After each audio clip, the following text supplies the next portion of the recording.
السلام عليكم ورحمة الله وبركاته. الحمد لله رب العالمين حمدا كثيرا طيبا مباركا فيه. أشهد أن لا إله إلا الله وحده لا شريك له وأشهد أن محمدا عبده ورسوله الكريم. اللهم صل وسلم على نبينا المصطفى محمد وعلى آله وأصحابه أجمعين. أما بعد، رب اشرح لي صدري ويسر لي أمري واhlul 'uqdatam min lisani yafqahu qawli. Segala puji bagi Allah, kemudian salawat dan salam pada Rasulullah, pada keluarga dan seluruh sahabat-sahabatnya. Jemaah salat subuh, bapak-bapak dan ibu-ibu yang Allah muliakan insyaallah.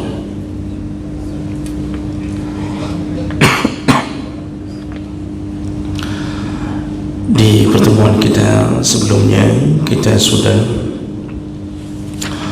membahas tentang salah satu dosa besar adalah melakukan pencurian, dan ini termasuk perkara yang diperberat hukumannya oleh Allah, baik di dunia maupun di akhirat. Di dunia, ketika hasil curiannya melebihi nisab, itu sekitaran 700 atau 800 ribu, maka dia akan mendapatkan hukuman Allah dengan dipotong tangannya.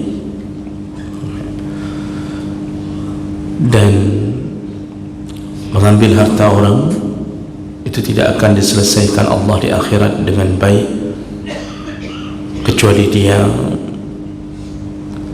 mengambil, membalas atau mengembalikan apa yang dia ambil dari manusia. Dia tidak bayar dengan hartanya di dunia, maka dia bayar dengan amal salehnya, kalau ada amal saleh. Tapi kalau dia tidak punya amal saleh, maka semua harta yang pernah dicuri dia akan ganti dengan dosa-dosa para korbannya, akan dicampakkan untuknya. Maka masuklah dia ke neraka walaupun dia pernah melakukan kebaikan ataupun dia menanggung dosa-dosa orang lain. Begitulah nasib pencuri di akhirat nanti. Kita lanjutkan dosa besar berikutnya yaitu qat'ut tariq,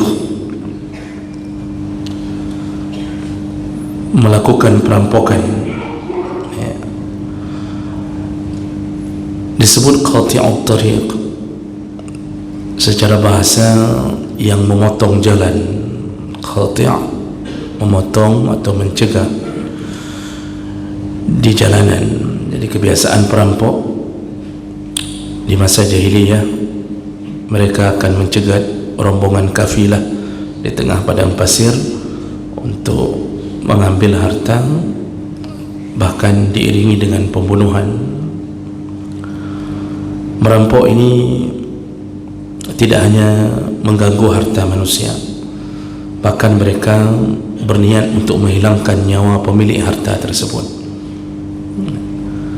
Dan dalam banyak dalil disebutkan keburukan para perampok, sekaligus Allah juga menyebutkan hukuman bagi mereka. Dalam satu negara, kalau perampokan telah merajalela, ini telah menunjukkan kerusakan moral generasi di bangsa tersebut, juga sekaligus menunjukkan keterpurukan ekonomi, dan itu sekaligus menunjukkan kelemahan pemerintahan dalam mensejahterakan rakyat. Karena terbukti bahawa negara-negara yang terjaga dari segi moral dan ekonominya berkembang dengan baik, menyebar di tengah masyarakat dalam kesejahteraan yang merata, itu hampir dipastikan minim sekali terjadi perampokan. Malaysia, negara tetangga kita saja, itu minim sekali terjadi perampokan. Dan kalaupun ada, maka hampir rata-rata pelakunya adalah orang-orang yang berasal dari bukan negara Malaysia itu sendiri. Dan itu kami rasakan langsung. Dan di negara Melayu yang lain, contohnya Brunei Darussalam, itu hampir bisa disebut 0% terjadi hal-hal yang begini. Nah, di negara kita ini menjadi sebuah makanan harian kita dan menjadi bacaan harian kita. Hanya berpindah-pindah tempat saja, dari satu kota ke kota yang lain. Bahkan kota kita ini hari ini sudah mulai ada yang mencoba untuk merambah dalam dunia itu. Jadi generasi kita, anak-anak SMP, SMA itu sudah mulai belajar merampok, atau bahasa lainnya begal, itu sama. Kalau kota di samping kita, Medan dan sekitarannya, Masya Allah, bahkan sudah ada yang mengatakan mari berpariwisata kriminal ke tempat kami. Begitu yang disebarkan selama ini. Dan ini menunjukkan apa? Melemahnya agama. Maka ketika agama tidak lagi menjadi tuntunan, di saat itu orang-orang kekeringan di dalam hati tentang rasa takut kepada Allah.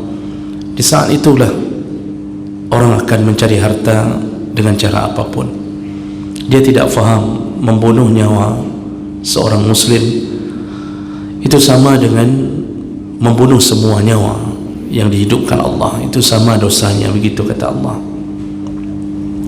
Dan mereka tidak faham mengambil harta sesama muslim. Bahkan orang muslim pun tidak boleh mengambil harta kafir, karena itu akan berefek panjang sampai di akhirat nanti. Allah tidak akan melanggar janji tentang semua peraturan yang telah dibuatnya. Rasulullah SAW dalam haji wada' pun itu mengingatkan tentang sesama muslim diharamkan untuk mengganggu nyawanya, mengganggu darahnya, mengganggu hartanya, dan mengganggu kehormatannya. Haram. Maka jemaah melakukan Allah Subhanahu wa taala, inilah yang menjadi salah satu kekhawatiran kita terhadap generasi kita berikutnya. Jadi di saat lingkungan rusak, bergerombol-gerombol untuk melakukan perkara maksiat, dan salah satu perkara maksiat yang paling merusak, menghilangkan kenyamanan hidup adalah perampokan. Allah Subhanahu wa taala memberikan hukuman yang berat untuk menangani ini. Dan tentu kita faham bahawa Allah paling faham tentang karakteristik makhluk yang diciptakannya. Allah tahu cara menangani. Maka Allah Subhanahu wa taala menyebutkan dalam surat Al-Maidah ayat 33, 34 yang Allah fokuskan tentang bagaimana memberi hukuman kepada para perampok, dan sekaligus menunjukkan kemarahan Allah Subhanahu wa taala. Apa kata Allah? Innama jazaa'ul ladzina yuharibuna Allah wa rasulahu wa yas'auna fil ardi fasadan. Allah memulai kalimat sesungguhnya atau hanya saja balasan bagi mereka yang memerangi Allah dan Rasul dan membuat kerusakan di muka bumi. Padahal ini, ayat ini Allah ingin katakan untuk para perampok, para pembegal. Kata Allah, mereka ini termasuk golongan hirabah, yaitu yuharibun Allah wa rasulah. Perampok ini termasuk orang yang memerangi Allah dan Rasul. Kenapa Allah sebutkan begitu? Karena di dalam ketentuan Allah, salah satu yang harus dijaga adalah mensucikan, membersihkan hidup dari harta yang haram. Tapi mereka langgar, dan mereka bukan hanya melanggar, bahkan mereka mengambil harta milik orang yang diharamkan Allah, sedangkan Allah melindungi harta manusia. Allah lindungi harta setiap orang, karena harta ini menjadi modal hidup. Harta ini juga yang akan kita bawa ke akhirat. Kita bisa bersedekah dengannya, melakukan kegiatan yang baik dengannya. Bahkan Allah suruh kita semua untuk saling mengulur-ngulurkan harta kepada sesama mukmin. Tapi tiba-tiba harta itu diambil begitu saja di bawah todongan senjata, diancam di tengah jalan, ya, dibacok duluan, lalu kemudian diambil motornya, diambil uang yang mungkin baru ditarik dari ATM, ya. Macam-macam bisa terjadi, dan tentu ini adalah kezaliman yang besar. Maka Allah sebut mereka telah memerangi Allah dan Rasul. Artinya kami yang buat syariat, engkau memerangi kami. Makanya perampok ini orang yang menentang Allah dan Rasul. Wa yas'auna fil ardi fasadan, dan mereka lah yang melakukan kerusakan di muka bumi, rusak tatanan hidup. Gara-gara perampok, kita pun untuk tinggal di tanah kita sendiri pun kita tidak nyaman. Hanya untuk pergi dari satu tempat ke tempat lain yang mungkin jaraknya hanya 1 kilometer pun kita tidak merasa aman. Dan akibatnya orang-orang mulai gelisah hidup di dalam kotanya sendiri, dan ini adalah kerusakan di muka bumi. Jamaah melakukan Allah Subhanahu wa taala. Maka kalau itu sudah terjadi, kata Allah, apa yang harus dilakukan untuk menangani ini? Maka Allah berikan cara. Yang pertama adalah ayyuqattalu aw yusallabu aw tuqatta'a aydihim wa arjuluhum min khilaf aw yunfaw min al-ard. Maka engkau boleh tangani para perampok itu, yaitu dengan cara bunuhlah mereka. Disuruh bunuhlah. Allah yang suruh bunuh perampok. Au yusallabu, atau engkau boleh pilih cara kedua dengan saliblah mereka.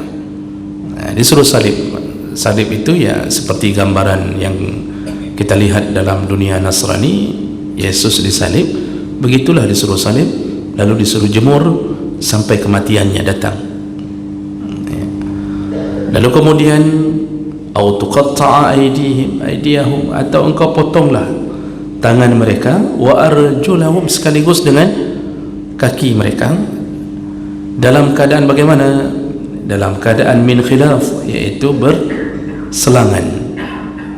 Jadi kalau potong tangan dan kaki perampok itu disuruh dalam keadaan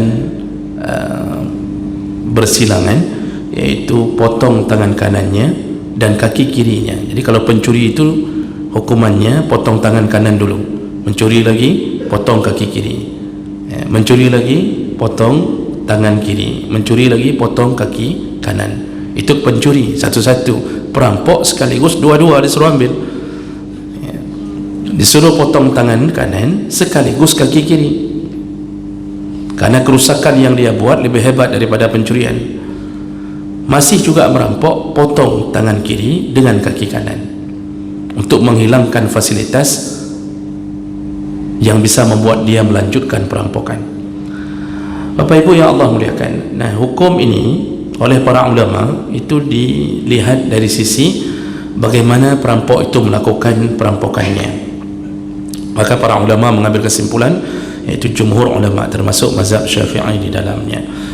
Jadi perampok itu tipe pertama, kalau dia membunuh pemilik harta sekaligus mengambil hartanya,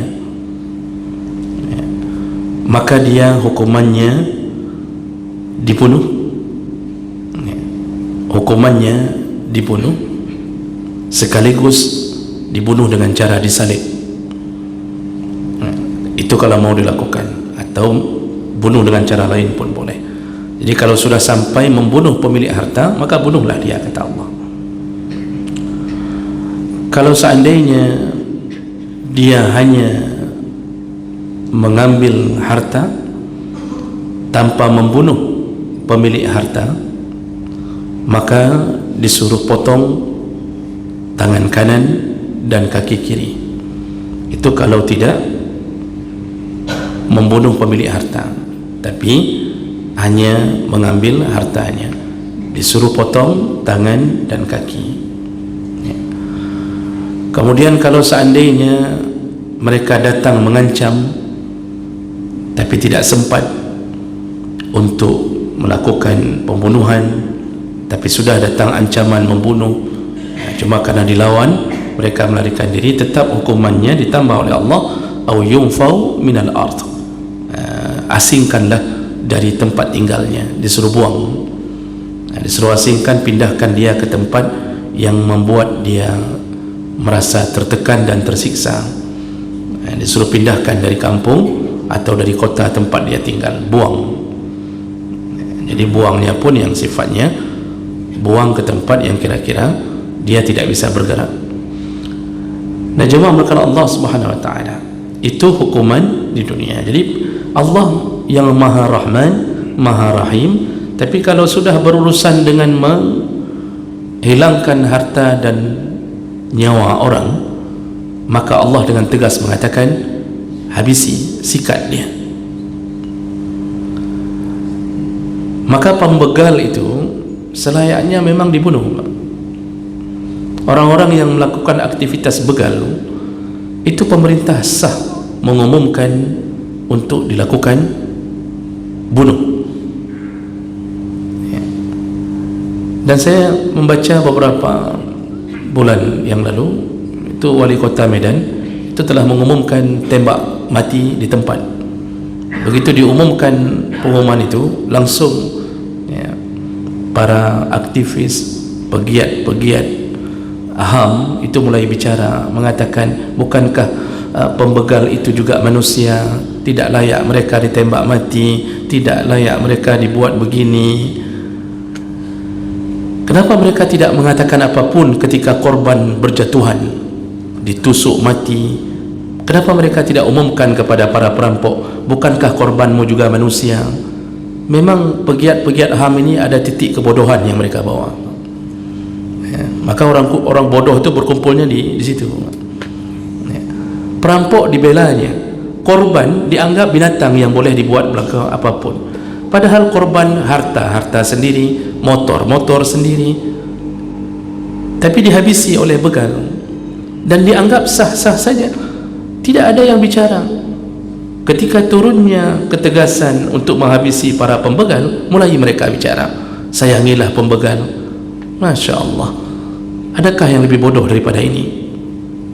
Maka jemaah melakukan Allah, akibat tidak beraninya ketegasan terjadi, maka merajalelalah para pembegal. Dan yang lebih naif lagi, ketika mereka merasa menang di atas hukum, dan itu membuat mereka nyaman melanjutkan pekerjaannya sebagai perampok. Jemaah melakukan Allah, itu hukuman di dunia. Lalu Allah sambung, zalika lahum khizyun fid dunya, itulah kehinaan mereka di dunia, hinakan mereka di dunia. Wa lahum fil akhirati azabun azim, dan mereka akan mendapatkan azab yang pedih di akhirat nanti. Jadi bukan bermakna kalau perampok itu setelah kita bunuh, kita salib atau kita potong anggota tubuhnya, tangan dan kaki, lalu mereka seandainya mati, mereka akan masuk surga karena sudah diberi hukuman di dunia. Tidak begitu. Yang bisa membuat seseorang selamat dari ancaman Allah adalah taubatnya. Maka seseorang yang melakukan maksiat seperti ini, itu walaupun menerima hukuman di dunia, yang di akhirat itu dilihat waktu dia sebelum dibunuh ada taubatnya tidak. Kalau tidak ada taubatnya, maka mereka dengan niat buruknya itu tetap mati, lalu melanjutkan siksa yang sejati di akhirat nanti. Di situ habis-habisan. Walahum azabun alim, kata Allah. Ya, mereka punya azab yang disiksa dengan azab yang pedih. Kalau Allah sudah sebutkan dengan gaya fi'il isim mubalaghah ini, ya, azim, alim, rahim, itu dalam bahasa Arab itu disebut mubalaghah, artinya tidak ada lagi siksa yang lebih hebat daripada siksa yang disiapkan Allah Subhanahu wa taala. Maka inilah sebenarnya solusi kita menghabisi sampai ke akar. Namun hari ini kita terancam dengan berbagai undang-undang yang sebenarnya yang melaksanakan undang-undang pun tahu bahawa itu ada kesalahan. Lalu orang mulai bertanya-tanya, ketika kita dibegal di jalan, lalu kemudian kita melakukan perlawanan, kita seandainya membunuh perampok itu atau kita dibunuh, bagaimana hukuman kita di sisi Allah Subhanahu wa taala? Para ulama setelah melihat berbagai dalil menjawab dengan tegas, sepakat mengatakan dengan istilah daf'us sa'il, yaitu menolak kejahatan perampokan. Mereka mengatakan kalau seseorang mengetahui dirinya dengan melihat tanda-tanda ciri-ciri bahawa dia akan dirampok atau sudah terjadinya perampokan lalu dia lawan, maka seandainya dia mati dalam perlawanan itu, dipastikan Allah memberinya pahala syahid. Dan seandainya perampok itu yang mati, maka kita sebagai korban yang membela diri tidak ada dosa sama sekali. Dan ini dipertegas dalam dalil. Abu Hurairah pernah bertanya kepada Rasulullah, ya Rasulullah, seandainya aku dirampok lalu aku mati ya Rasulullah, bagaimana nasibku? Wa anta syahid, kata Rasulullah, engkau dapat pahala syahid. Lalu seandainya aku yang membunuhnya ya Rasulullah, jadi ketika kita bela diri lalu dia terbunuh, bagaimana keadaan dia ya Rasulullah? Kata Rasulullah, huwa finnar, perampok itu yang di dalam neraka. Artinya kita sebagai orang yang membela diri tidak ada dosa sama sekali. Maka Bapak Ibu jangan merasa segan, khawatir melawan kejahatan yang bernama begal, karena ini semakin marak keadaan seperti ini. Orang-orang yang menjadi ahli sabu-sabu, orang-orang yang membutuhkan uang tambahan untuk mengisi chip di game judi online mereka, jadi setelah kehilangan modal mereka akan melakukan perampokan, pencurian. Lawanlah. Jadi jangan berdiam diri, lawanlah, dan tidak ada dosa sama sekali. Walaupun kita mati, dimuliakan Allah menjadi mati syahid. Oh, masalah hukum kemudian berjalan tidak sesuai dengan akal sehat, maka tunggulah balasan Allah kepada yang telah menzalimi para korban. Kita dibegal, kita lawan, setelah begalnya kita lukai, kita pula yang kemudian dipenjara. Mereka yang melakukan ini tunggu hukuman Allah Subhanahu wa taala, telah membolak-balikkan hukum Allah. Saya rasa orang gila pun tidak terima diperlakukan seperti ini.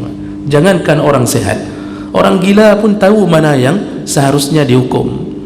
Kita membela diri supaya pembegal itu merasakan ketakutan, tapi setelah itu kita pula yang dijadikan sebagai tersangka. Ini sebuah keanehan dalam hukum, tapi dijalankan. Yang menjalankan pun tahu ini aneh, tapi dijalankan. Wallahu alam. Hanya berserah dirilah kepada Allah dengan hukum-hukum dunia yang membodoh-bodohi kita. Maka jemaah melakukan Allah Subhanahu wa taala, sebagai penutup tausiah kita, ini bermula terjadi karena kita kadang-kadang lupa mendidik anak-anak kita untuk menjadi anak yang baik, sehingga kita biarkan mereka hidup di dalam lingkungan yang buruk. Pantang hari ini terkena narkoba, itu salah satu jembatan menuju ke arah perampokan, ke arah pencurian. Sabu-sabu, maka bermuncullah maksiat-maksiat hari ini yang membutuhkan uang. Disitulah orang kehilangan akal sehatnya. Maka oleh karena itu, jagalah diri, jagalah keluarga, jangan sampai jatuh ke dalam dosa ini, karena dosa ini berhubungan dengan manusia. Kalau dosa berhubungan dengan Allah, lebih mudah diampunkan Allah. Tapi kalau dosa berhubungan dengan manusia, tidak diampunkan sampai dimaafkan oleh manusia.